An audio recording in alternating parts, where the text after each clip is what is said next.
우리는 시간 개념에 대한 많은 생각들이 있습니다. 시간에는 두 가지 시간이 있습니다. 하나는 크로노스고 하나는 카이로스라고 합니다. 한번 해볼까요? 크로노스, 카이로스. 이 둘 다 시간이라는 말인데 헬라어 안에서는 이 두 가지의 뜻이 전혀 다르게 해석이 되고 전혀 다른 모양을 갖게 됩니다. 우리는 일반적으로 이 땅을 살면서 시간과 관련된 좋은 의미든 나쁜 의미든 두 가지 의미가 많이 사용됩니다. 요즘 젊은 아이들 안에서 많이 사용되는 단어 중에 하나가 포모라고 하는 단어랍니다. 포모. 그것은 fear of fish out이라는 그 뜻의 앞자만 따서 포모 이렇게 이야기합니다. 한답니다. 다시 말하면 때를 놓칠까봐 두려워하는 것. 내가 뒤처질까봐 두려워하고 타이밍을 놓칠까봐 또 성공의 기회를 놓칠까봐 투자의 기회를 놓칠까봐 이 기회가 지나가면 영영 돌아오지 않을까봐 지금 아니면 끝이야 이런 생각이 들기 때문에 그들 안에 무엇이 있어요? 두려움이 있답니다. fear, 두려움을 갖고 산답니다. 혹시 내가 너무나 뒤처지지 않을까? 그것 때문에 오히려 반대로 조급함이 있답니다. 빨리 성공해야 되고 빨리 가져야 되고 빨리 무엇인가 해야 될 거라고 생각한답니다. 자꾸 놓칠까봐 그런 것이 놓칠까. 그런데 그와 정반대의 시간 개념이 하나 있습니다. 그것은 골든타임이래요. 골든타임. 인생의 중요한 순간 또 터닝포인트가 될 만하고 생명을 살릴 수 있는 그 타임, 그것을 골든타임이라고 합니다. 그것은 단순히 병원에서만 쓰는 것이 아니라 우리의 일상생활에서도 골든타임이 있을 수 있다 없다? 있을 수 있습니다. 여러분, 저는 개인적으로 요즘은 서울 올라와서는 낚시를 거의 못했지만 낚시꾼에게는요 낚시의 골든타임이 있다 없다? 있습니다. 해 뜰 무렵, 해 질 무렵, 이 두 때가 다른 어떤 시간대보다 고기가 잘 나와요. 애들도 그때가 배가 고픈가 봐.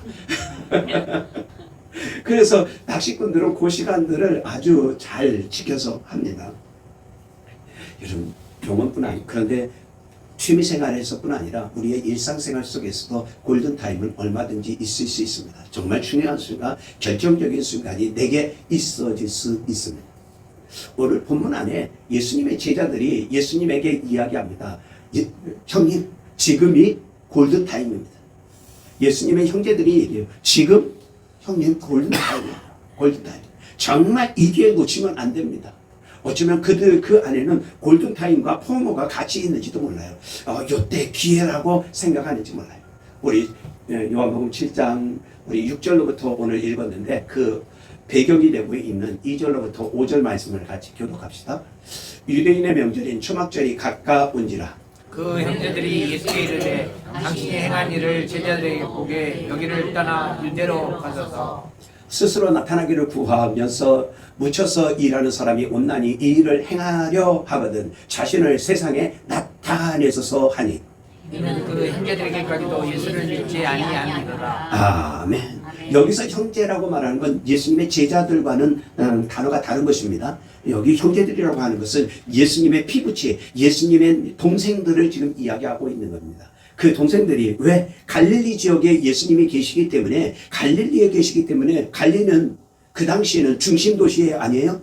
우리로 말하면 서울이에요? 아니에요? 서울이 아닙니다. 갈릴리는요, 지금으로 말하면 광주도 될 수 있고요, 부산도 될 수 있고요, 대전도 될 수 있습니다. 그러니까 위성 도시이긴 하지만 큰 지역 중에 하나예요. 그렇기 때문에 당신이 인기 있다, 명성이 있다, 인스타에다, 인플루언서다 그러면 어디서 떠야 돼요? 서울에서 떠야 되죠. 서울에서. 그렇기 때문에 오늘 예수님이 오병이어의 기적을 일으키시죠. 죽은 자를 살리시죠. 소경도 눈을 뜨게 하시죠. 오늘 7장의 배경이 된 5장의 사건이 뭐예요? 38년 된 병자를 고쳐주시잖아요. 그러니까 이런 거 어디서?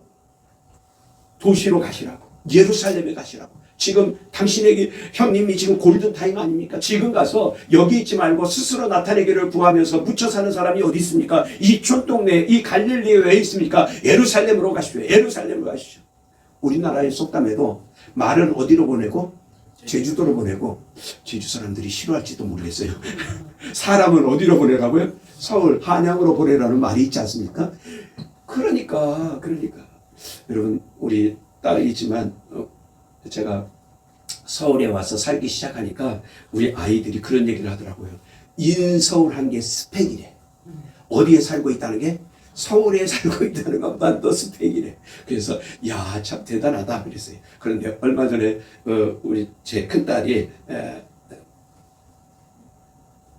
사위가 목사라서 저희 강남 논현동에 있는 영동제일교회 부임을 하게 됐어요. 그래서 그쪽에서 사택을 제공하니까 어디에 살게 되냐면 논현동에 살게 됐어요. 그러니까 제 딸이 저희 아내에게 전화해가지고 하는 말이, 엄마, 내가 강남에 살아.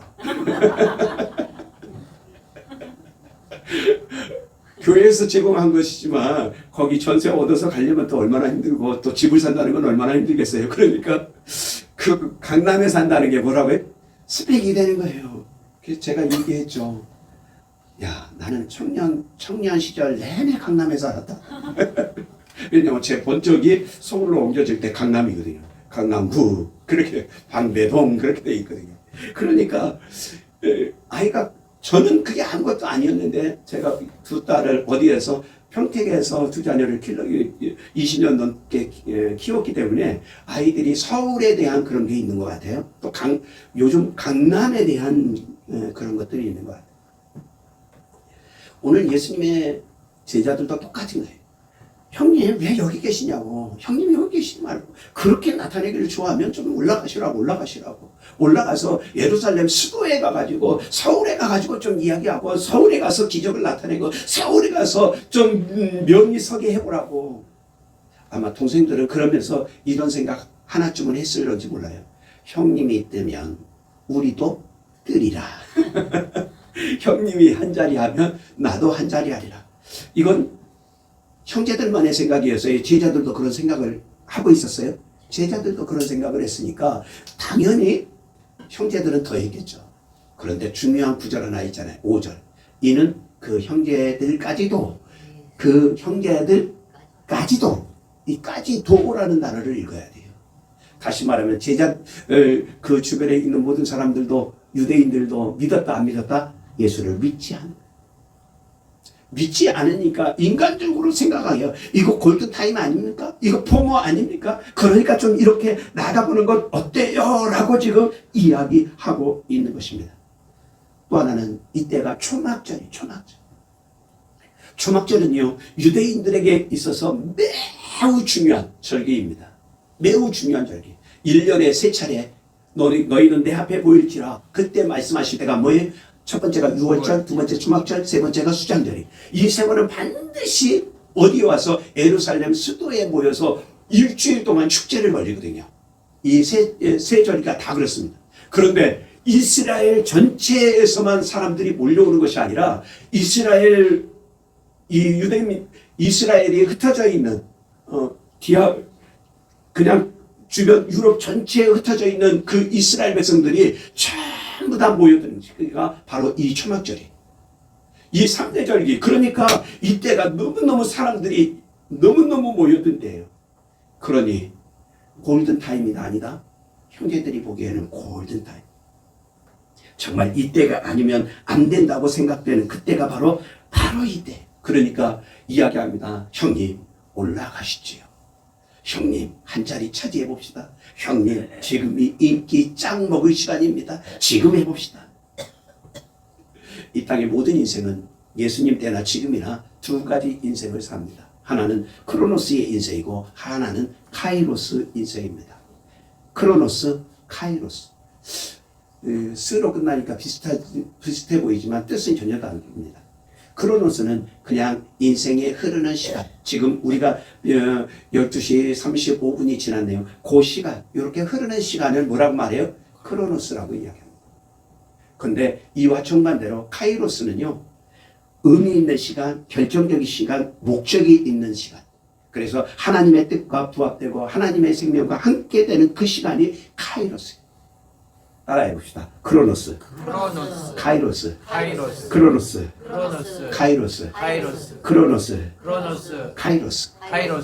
세상의 일반적인 사람들 모두는요, 카이로스보다는 크로노스의 인생을 살게 됩니다. 그냥 오늘 눈 떴으니까 하루가 시작됐네. 눈 감으면서 오늘 하루도 마쳤구나. 그게 뭐예요? 크로노스의 삶을 살고.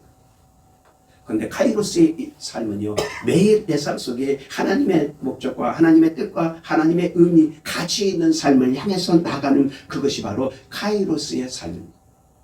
그래서 예수님께서 6절에 이렇게 말씀하시는 거예요. 내 때가 아직 이르지 아니하였다. 다시 말하면 예수님께서 이 내 때라고 말할 때는 크로노스를 말하는 것이 아니라 뭘? 카이로스를 지금 말하고 있는 거예요. 너희들이 말하고 있는 그 절기가 지금 그때가 아니라고 말하고 있는 것입니다. 그러니까 예수님은 아무 때나 자기 마음대로 움직이시는 것이 아니라 철저하게 무엇을 따라? 카이로스에 의해서 하나님이 정하신 그 때를 향해서 삽니다. 그것이 예수님의 삶입니다. 요한복음에 특별히 사복음서 안에 그중에 요한복음 안에는 유독 무엇이 많이 표현되어 있냐면 때라는 표현이 많습니다. 네. 가나안 혼인잔치 때 어머니가 야 포도주가 떨어졌다 어떻게 좀 해봐라. 예수님에게 다가왔을 때 예수님이 하신 말씀이 뭐예요? 내 때가 아직 이르지 아니했습니다. 그렇게 이야기합니다.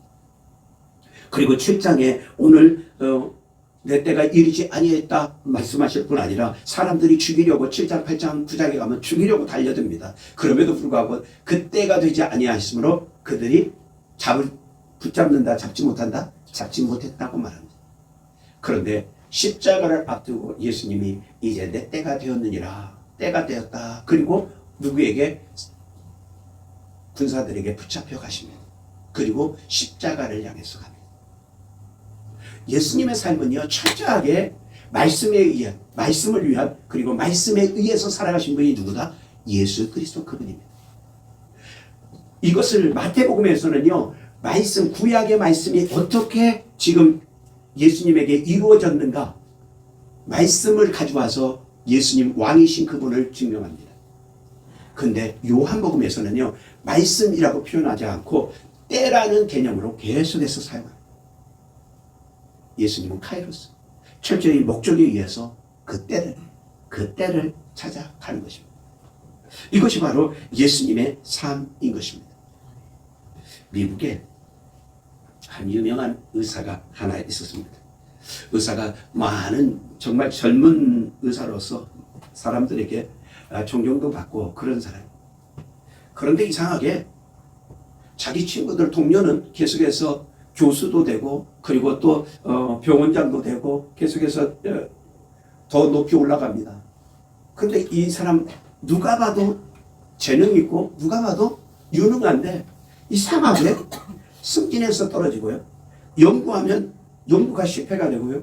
논문을 써놓으면 논문이 거절당합니다. 이상하게. 그 친구들보다 자그마치 15년이나 떨어지게 됩니다. 좌절의 순간을 맛볼 때마다 이 젊은 의사가 하나님 앞에 기도합니다. 하나님, 왜 저만 이럽니까? 왜 저만 이럽니까? 그리고 그가 기도합니다. 그때 한 조그만 병원, 시골 병원인데 모든 시설은 있지만 그러나 누구도 별로 가고 싶어 하지 않는 조그만 병원에 자리가 하나 납니다. 그곳에 가라는 거예요. 이 의사가 고민합니다. 여기서도 지금 기회를 잡지 못했는데 저곳에 가면 말뚝 같은데 저거 가야 되나? 그런데 하나님께서 가라고 말씀하십니다. 그래서 순응해서 갑니다. 거기 갔는데 가서 있다 보니까 환자가 하나 왔는데 특이한 환자가 찾아왔습니다. 그래서 그 환자를 치료하다가 수술을 하게 되는데 수술의 과정에서 그 전에 의사들이 한 번도 해보지 않은 새로운 수술법을 알게 됩니다. 그리고 개발하게 됩니다. 그 수술법 때문에 자기 동료들이 병원장이 되고 교수가 돼서 그것을 하지 못할 수많은 환자들을 살려내기 시작합니다. 그러기 시작하니까 갑자기 이 시골 병원에 이 병원장인 이 시골 병원에 이 의사가 뜨기 시작합니다. 그래서 나중에 한 기자가 찾아와서 어떻게 이렇게 되었습니까? 남들보다 훨씬 늦은 것 같은데 그때 이 의사가 고백합니다. 나도 늦은 줄 알았습니다. 그런데 하나님께서 가장 정확하게 나를 준비시키시고 이 일을 행하셨습니다. 내 친구들은 교수가 되고 내 동료들은 병원장이 됐지만 나는 사람을 살려내는, 더 많은 사람을 살려내는 의사가 됐습니다. 고백했다. 할렐루야. 아멘. 그렇습니다. 하나님의 시간은 결코 느리지 않다. 결코 느리지 않습니다. 그런데 우리는 자꾸 포모 증세가 자꾸 나타나요. 포모 증세가 자꾸. 예수 그리스도께서 그 카이로스의 삶을 살게 될 때 우리는 생각하잖아요. 우리가 하나님의 뜻대로 하나님의 말씀대로 살면 세상 사람들과 아주 조화롭고 아름답게 살게 됐고 평화롭게 살게 될 거라고 우리는 생각합니다. 여러분 정말 그렇습니까? 여러분 정말 믿음으로 살아보니까, 말씀으로 살아보니까 세상과 충돌하지 않고 평화롭게 살던가요? 여러분이 조금만 더 믿음으로 살려고 하고 조금만 더 성결하게 살고 조금만 더 거룩하게 살려고 하면 여러분 세상과 전혀 충돌 없이 오히려 여러분을 존경하며 바라보던가요? 그렇지 않습니다. 예수님이 계실 때도 그렇지 않았어요. 예수님이 계셔도 그러지 않았다. 오히려 세상의 반응은 미움입니다. 왜 그렇습니까? 악하다고 증거하기 때문에. 7절 우리 같이 읽겠습니다. 시작. 세상이 너희를 미워하지 아니하되 나를 미워하니 이는 내가 세상의 일들을 악하다 증언합니다. 악하다고 증언합니다. 증언이라는 말이 뭐죠? 증언은 법정 용어잖아요. 증언이라는 단어는 법정 용어입니다. 다시 말하면 자기가 보고 자기가 확실히 아는 그것에 대해서 무엇을 내놓고 자기의 모든 것을 내놓고 말하는 것이 증언, 마르티스, 증언입니다. 그런데 그것에 대해서 명확하게 이야기하는 거예요. 그렇기 때문에 사람들이 오히려 그것들에 대해서 그 예수님에 대해서 미워한다고 말합니다. 그러니까 이 미움은 단순히 감정의 문제가 아니에요. 너와 내가 싸워서가 아니라 존재의 충돌이 우리 안에 일어나게 되어지는 겁니다. 한국교회가 이 사회 안에서, 이 대한민국 안에서, 넓게는 아니지만 대한민국 안에서 여러 가지 미움의 대상이 되어 있습니다. 참 안타깝다 하는 생각이 듭니다. 그 중에 하나가 이것 때문에 그러기도 합니다. 우리 그거 보기 전에 우선 말씀을 같이 보기를 원합니다. 예수님을 미워하니까 어떤 일들을 행하려고 하냐면 요한복음 5장 18절 시작. 유대인들이 이로 말미암아 더욱 예수를 살리고자 하니 죽이고자 하니. 여러분 제가 이 4절만 뽑아왔지만 이 이후에도 계속해서 예수님을 죽이고자 한 그 단어가 계속 등장합니다. 7장 1절 유대에 다니려 아니하심은, 수도로 가지 않는 거예요. 예루살렘에 가지 아니하려 하심은 무엇 때문이다? 유대인들이 죽이려 함이라. 7장 25절에는요 오직 하면 이렇게까지 이야기합니다. 8장 37절에는 예수님이 아시는 거고요. 7장 25절은요 예수님만 아는 게 아니야. 누구도 알아? 사람들도 다 알아. 7장 25절 시작. 예루살렘 사람 중에서 어떤 사람이 말하되 이는 그들이 죽이고자 하는 그 사람이 아니냐. 우와. 여러분 상상이나 생각할 수 있습니까? 예수님을 죽이려 하다니. 예수님을 죽이려 하다니. 그러니까 미움이 어디까지 가요? 죽이려 하는 데까지 가게 되고 있는 모습을 봅니다. 제가 조금 전에 얘기했던 한국교회가 한 일 중에 하나가 차별금지법을 반대하는 겁니다. 거룩한 방파제라고 해서. 언제부터 이 일이 시작됐냐면 17대 국회부터 시작됐어요. 17대, 18대, 19대, 20, 21, 지금 22대에 지금 와 있고. 지금 22대, 맞죠? 22대. 약 20년 동안 한국교회가 계속해서 차별금지법 안에 이 성에 대한, 특별히 성차별에 대해서 계속해서 그것을 반대해 왔습니다. 이것 때문에 교회가 자꾸 고리타분한 교회라고 말을 합니다. 그런데 이번에 지금 제안이 올라온 이 내용은 너무너무 큰 거예요. 이전에 올라왔던 것보다 더 큰 내용들을 담고 있습니다. 이걸 본 분도 있지만 보지 않는 분도 있을 것 같아서 이 내용은, 이분은 거룩한 방파제 앞에 이끄는 목사님이 이것들에 대해서 연구하고 조사한 내용입니다. 손설위원이 역대 나왔던 차별금지법 중에서 최악입니다. 왜 최악이냐? 가장 징벌 조치가 강하고 모든 것들 다 집대성에 났고 차별의 범위는 가장 넓혀놨습니다. 20대 여성 85%가 찬성한다. 저는 설문 내용이 매우 궁금합니다. 제가 지금 국민 설문조사 이번 주 화수가 있었던 걸 발표할 텐데요. 국민이 바로 알면 다수가 반대합니다. 설문조사할 때 예를 들어서 사회적 약자가 차별을 받고 있습니다. 사회적 약자의 차별을 지키기 위해서 차별금지법 제정하는데 찬성하십니까? 그러면 대부분 찬성하죠. 하지만 말을 바꾸어서 예를 들어서 남자 여자 외에도 수많은 성이 있습니다. 그거를 부인하거나 반대하면 법적 처벌받을 수 있습니까? 라고 물어보면 대부분 반대하죠. 그래서 설문 내용을 공개하라는 겁니다. 오늘 설문 내용 다 공개했습니다. 여러분 뒤에 있으니까 보시기 바랍니다. 2조 1호의 손소리연 차별금지 법안입니다. 성별이란 여성, 남성 그 외에 분류할 수 없는 성이 있다. 이게 분류할 수 없는 성이 되게 뭡니까? 이것 때문에 지금 유럽에 망가졌는데 제가 작년에 런던에 갔더니 런던에는 벌써 분류할 수 없는 성이 72가지가 대두가 되고 미국은 벌써 최근에는 100개가 넘었다고 하는데 자기가 만들면 자기 성이 되는 겁니다. 이런 걸 국민들이 하면 찬성하겠습니까? 여론조사 결과 볼까요? 찬성은 22%, 반대는 60% 나왔습니다. 이번 주에 행한 겁니다. 의문 없도록 설문 내용 다 공개했습니다. 문제점이 너무 많지만 시간 관계로 대표적인 것만 합니다. 성별 정체성이랑 자신의 성별에 대한 인식 또는 표현, 성별이 타고난 XXXY 염색체가 아니라 자기의 어떤 남성 호르몬, 여성 호르몬이 아니라 자기의 생식기 구조가 아니라 자기가 인식하고 자기가 표현하면 그게 자기 성이 된다는 겁니다. 그리고 그거 인정하지 않으면 법적으로 처벌하겠다는 겁니다. 그러니까 남자가 여자라 그러고 여성 탈의실에 가서 옷 갈아입고 성범죄 있는 남자가 자기 여자라 그러고 여자 감옥에 가서 같은 감방에 있는 4명을 성폭행하고 미국에서는 2명을 임신시키는 결과가 나도 법이 이렇게 돼 있으니 쳐다만 보고 있는 겁니다. 여기에 대해서 국민들은 어떻게 하는가? 이렇게 설문했습니다.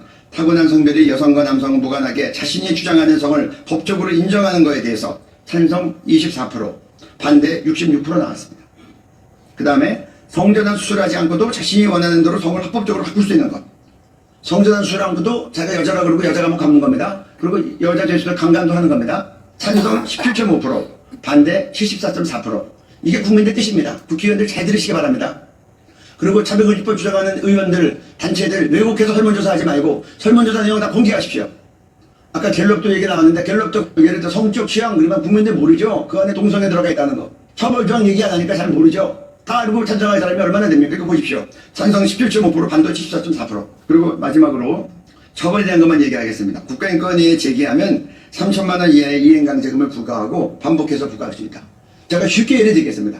목사님이 이렇게 얘기하십니다. 하나님이 남자와 여자를 창조하셨습니다. 남자 여자가 우리의 성입니다. 결혼은 남자와 여자가 하는 겁니다. 그러면 차별금지법 위반입니다. 그러면 국가인권위에 제소합니다. 그러면 주일날 그렇게 설교했으면 반복해라. 그리고 사과해라. 다시는 제보지 없도록 해라. 그래서 나 신앙양식 때문에 못합니다. 그러면 이제 이행강제금 나오는 건 3천만 원. 다음 주에 해라. 안 하면 또 3천만 원. 일요일마다 안 하면 1년이면 15억 6천만 원입니다. 2년이면 31억 2천만 원입니다. 3년이 되면 47억이 됩니다. 4년이 되면 62억이 됩니다. 그러면 교회랑 목사님이랑 문 닫고 나가야 됩니까? 또 한 가지 예를 들까요? 동성애 청년이 아무 말 안 하고 교회 등록합니다. 조금 있다가 결혼식 한다 그래서 교회는 기뻐합니다. 나중에 왔더니 동성 파트너가 왔어요. 교회 입장에서는 안 되겠습니다 라고 했더니 국가인권위에 진정합니다. 그러면 이행해라. 우리는 신앙양육수당 못합니다. 3천만 원 벌금 내렸습니다. 그 다음 주에 해라. 또 못합니다. 3천만 원. 그러면 15억 6천, 31억 2천, 47억, 60억. 그럼 교회가 또 문 닫아야 됩니까? 손수리원이 이런 말을 하는 걸 언론에서 읽었어요. 교회에서 그런 일 없으니 목사님들이 오해하고 있다. 자기가 설득하겠다. 법은 만들어지면 아까 얘기한 대로 법 문자대로 판사는 판결합니다. 손수리원이 재판관입니까? 그리고 이왕에 선진국에서 이런 많은 피해 사례가 나왔는데 어쩌자고 이런 일을 하는지 모르겠어요. 그리고 차별행위가 악의적으로 인정되는 경우에 별도의 3배 이상 5배 이하의 손해배상을 준다고 합니다. 이 악의적인 게 뭐냐? 고의적으로 반복적으로 할 경우. 동성애 죄라고 얘기하는 목사님의 설교는 의도가 있고 분명한 의지를 갖고 하는 말입니다. 그럼 고의적이에요. 그리고 이행강제금이 내려와도 난 내 신앙 바꿀 수 없어. 남자와 여자가 결혼하는 거야. 남자 여자 이외에 다른 성은 없어. 그러면 반복이기 때문에 악의적이 됩니다. 그럼 별도의 3배 5배를 씌우는 겁니다. 집단 수송하도록 해서 100명 500만 원씩 하면 5억이고 1000명이 되면 50억이고 유튜브 보고 나서 10,000명 수집해서 하면 500억이 됩니다. 끝으로 불이익 조치를 하면 2년 이하의 징역 2천만 원 이하의 벌금이라고 되어 있습니다. 교회에서는 어떤 사람이 목사님이 동성애 설교했거나 창조원리에 대한 설교했다고 국가인권위에 제지하면 교단법상 그런 사람은 교회에서 사역을 중지하게끔 되어 있어요. 그럼 중지시키면 불이익 조치했다고 하면 2년 이하의 형사 처벌을 받는 겁니다. 그럼 목사님이 감옥 가면 교인들은 면회 가야 됩니까? 이런 법을 만들어 놓고 교회는 괜찮다 이런 말을 하는 게 합당합니까? 지금 동성결혼에서 얘기 나왔는데 지금 동성결혼 찬성 25.9 반대 60%가 나왔습니다. 이게 국민의 소리입니다. 여러분들이 바르게 인식하고 또 대부분 차별금지법 지지적으로 언론이 많이 나가는데 여러분들 양심적으로 돌보아 주셔서 공정하게 보도해 주시기를 부탁드립니다. 감사합니다. 네, 여기까지. 여러분, 이 부분에 대해서 성경은 명확하게 이야기하잖아요. 저도 이제 둘째 딸이 아직 결혼하지 않았습니다. 만약에 제 둘째가 여자를 데려와가지고 내 남편입니다. 이거 웃을 일이 아니에요. 여러분 아들, 여러분 딸이 동성을 데려와서 내 와이프입니다. 내 남편입니다. 그래도 뭐 할 수 없어요? 반대조차 할 수 없습니다. 제가 이거 보면서요, 와, 내가 앞으로 목회를 몇 년이나 할 수 있을까?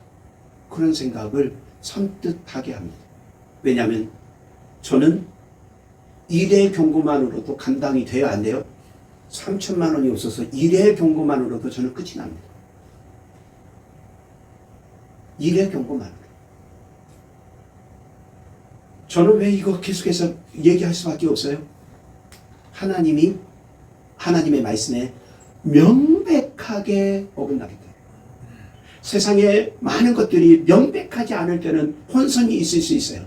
그런데 너무나 명백한 것은 증거하지 않을 수가 없어요. 그러니 악한 것을 악이라고 말하고 어둠을 어둠이라고 말해요.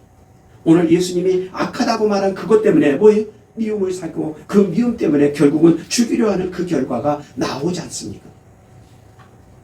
사람들이 왜 그렇게 미워합니까? 세상이 왜 그렇게 미워합니까? 그것은 빛과 어둠과 같습니다. 어둠 속에 있을 때는 죄가 드러나지 않습니다. 다 같이 어둡기 때문에. 그러나 카이로스의 빛 안에 거하면 죄가 폭로되어집니다. 거룩한 사람 옆에 있으면 부정직한 사람이 드러납니다. 또 정직한 사람 옆에 있으면 불결한 사람이 드러나게 되어 있는 것입니다. 예수님은 그것에 대해서 명확히 얘기해요. 3장 20절에 악을 행하는 자마다 빛을 미워하며 빛으로 오지 아니하나니 이는 그 행위가 드러날까 함이라. 여러분, 빛과 어둠 중간 회색지대가 있다고 생각하지 마십시오. 믿음과 세상 그 중간이 있다고 착각하지 마십시오. 빛과 어둠 둘 중에 하나, 그 속에 내가 속해 있는 것입니다. 그래서 7장 7절에 세상이 너희를 미워하지 아니하되 나를 미워하나니 내가 세상 일들을 악하다 증언합니다. 증거하지 않을 수가 없어요. 왜 그렇습니까? 그것은 소속이 다르기 때문에 그런 것입니다. 우리 15장 18절과 19절 두 절만 같이 교독합시다. 세상이 너희를 미워하면 너희보다 먼저 나를 미워한 줄을 알라. 너희가 세상에 속하였으면 세상이 자기의 것을 사랑할 것이나 너희는 세상에 속한 자가 아니요 도리어 내가 너희를 세상에서 택하였기 때문에 세상이 너희를 미워하느니라. 아멘. 내가 예수 그리스도에게 온전히 속해 있으면 나도 미운 털이다 아니다? 나도 미운 털이에요. 여러분, 세상에 미운 털로 내가 존재하고 있다면 여러분이 믿음 안에 있고 하나님의 자녀인 것, 하나님의 하늘시민권을 가진 자의 모습의 증거가 되어질 수도 있습니다. 물론 항상 그런 것은 아니지만 일반적으로 그렇다는 거예요. 여러분이 소속이 분명하다면 나는 하늘의 시민권자이고 나는 하늘에 속해 있고 나는 세상에 속해 있지 않기 때문에 내가 하나님의 말씀 안에 서려고 하면 할수록 세상 사람들은 여러분을 이상하게 봅니다. 왕따 시킵니다. 따돌림 하게 됩니다. 때로는 내가 그렇게 해서 고독하게 느껴질 수 있습니다. 여러분, 이런 경험을 얼마나 해보셨습니까? 오늘 예수님께서 형제들에게 하신 말씀이 뭐예요? 너희의 때는 늘 준비되어 있느니라. 너희의 때는 늘 준비되어 있느니라. 왜 그렇습니까? 그 형제들은 믿었더라, 믿지 않았더라? 믿지 않았더라. 믿음 안에 있지 않기 때문에 그들은 늘 그 크로노스의 삶이 그 삶을 그냥 사는 겁니다. 똑같기 때문에 누구도 그들을 거절하지 않아요. 그러나 카이로스의 삶을 사는 예수님, 카이로스의 삶을 사는 성도들, 카이로스의 삶을 사는 제자들, 그들에게는 그렇지 않습니다. 왜 그렇습니까? 우리의 가치, 우리의 기준은 어디에 있기 때문에? 여러분의 신앙의 기준은 어디에 있어요? 말씀에 있기 때문에. 성령에 있기 때문에. 우리의 모든 것은 이 땅에 있는 것이 아니라 어디에 있어요? 하늘에 있기 때문에. 소속이 같다 다르다? 소속이 달라. 소속이. 그렇기 때문에 사람들이 자꾸 미워합니다. 미워할 뿐 아니라 거역하는 것이에요. 우리 요한복음 15장 23절 24절 두 절만 같이 봅시다. 나를 미워하는 자는 또 내 아버지를 미워하느니라. 내가 아무도 못한 일을 그들 중에서 하지 아니하였더라면 그들에게 죄가 없으려니와 지금은 그들이 나와 내 아버지를 보았고 또 미워하였도다. 아멘. 오늘 25절에는 이유 없이 그들이 나를 미워했다는 말을 응하게 하려 합니다. 그렇습니다. 예수 그리스도께서 철저하게 하나님 편에 있으니까 카이로스의 삶을 살고 그 목적을 향해서 가니까 그들이 계속해서 거역하고 계속해서. 그렇다면 예수님의 때, 예수 그리스도의 때는 언제입니까? 이 세상의 미워함과 그리고 카이로스의 삶을 사는 예수님이 결정적으로 딱 만나지는 순간이 있습니다. 거기가 어딜까요? 그것이 바로 십자가인 것입니다. 그것이 바로 십자가예요. 세상과 카이로스의 삶을 사는 예수님이 만난 것이 바로 십자가. 세상 사람들은 예수님을 미워하고 그리고 배신하고 거절하고 폭력을 가해 결국은 십자가에 그 미움의 대상인 예수 그리스도를 십자가에 못 박습니다. 그런데 놀라운 것은 하나님께서는 그 십자가를 통해서 인류의 구원을, 저와 여러분의 구원의 문을 그곳에서 활짝 여셨습니다. 미움을 사랑으로 극복하고 그것을 뛰어넘는 삶을 우리에게 보여주신 것입니다. 할렐루야. 아멘. 그렇게 7장 8절에 말합니다. 너희는 명절에 올라가라. 내 때가 아직 차지 아니에요. 내 때가 아직 차지. 그런데 십자가에 지시는 그때는 때가 되었다 하고 그 길을 스스로 올라가십니다. 그것이 바로 카이로스의 삶이고 이것이 바로 복음이고 이것이 바로 구원의 사건이 되어지는 것입니다. 오늘 저와 여러분에게 하나님은 묻습니다. 크로노스의 삶을 살 것인지 카이로스의 삶을 살 것인지, 내 마음대로 내 뜻대로 내 인생이니까 내게 주어진 거니까 내 영광을 위해서 살 것인지, 아니면 하나님의 뜻대로 하나님의 영광을 위해서 살 것인지. 우리 OS를 잠깐만 지금 몇 년 동안 제가 계속 해오고 있잖아요. OS 조금 전 예배 전에도 했잖아요. 마지막이 뭐죠? 오직 하나님께 영광, 하나님께만 영광. 카이로스의 삶의 방향성입니다. 목적입니다.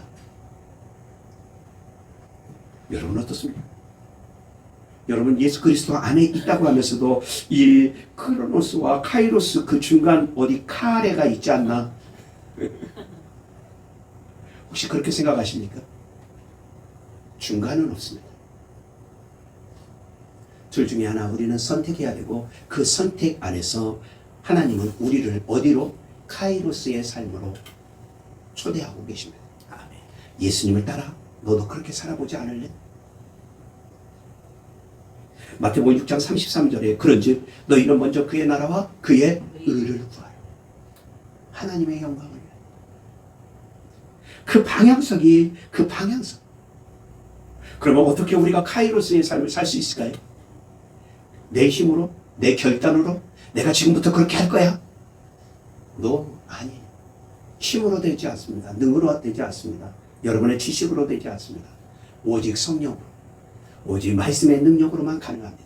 우리 스가랴 4장 6절 같이 읽읍시다. 시작. 만군의 여호와께서 말씀하시되 이는 힘으로 되지 아니하면 능력으로 되지 아니하며 오직 나의 영으로 되느니라. 할렐루야. 사도행전 1장 8절 오직 성령이 너에게 임하시며. 여러분 놀라운 건 오순절 성령을 경험한 제자들의 모습과 사복음서 안에 있는 예수님의 제자들의 모습은 같다 다르다? 전혀 다릅니다. 사복음서 안에서 예수님의 제자들은 나도 한 가닥 해봐야지, 나도 예수님과 함께 왕좌에 오르면 나도 한 자락 해봐야지, 그런 야망, 그런 것들로 가득 차 있어요. 크로노스로 가득 차 있습니다. 그런데 오순절 성령이 임하고 그들 안에 엄청난 변화가 일어나는데 그들의 모든 삶은 사도행전을 통해서 보여줍니다. 카이로스의 삶을 삽니다. 하나님이 이끄시는 대로, 하나님이 이끄시는 대로, 주의 뜻대로, 성령이 인도하는 대로 할렐루야. 아멘. 그러기에 카이로스의 삶은 내 뜻, 내 지식, 내 결단 0.0001% 필요할런지도 몰라요. 그런데 가장 중요한 것은 성령이 우리에게 임하고 하나님의 말씀의 능력이 내게 주어질 때 그 일들은 일어나게 되어질 것입니다. 아멘. 말씀을 맺으려고 합니다. 여러분, 하나님께서 우리에게 요구하시는 것은 내 영광이 아니라 하나님의 영광을 위해 살라고 우리에게 권면하고 계십니다. 그리고 우리를 초대합니다. 오늘 저와 여러분이 카이로스의 삶으로 나올 수 있는 우리 모두가 되어지기를 축복합니다. 아멘. 기도하시다.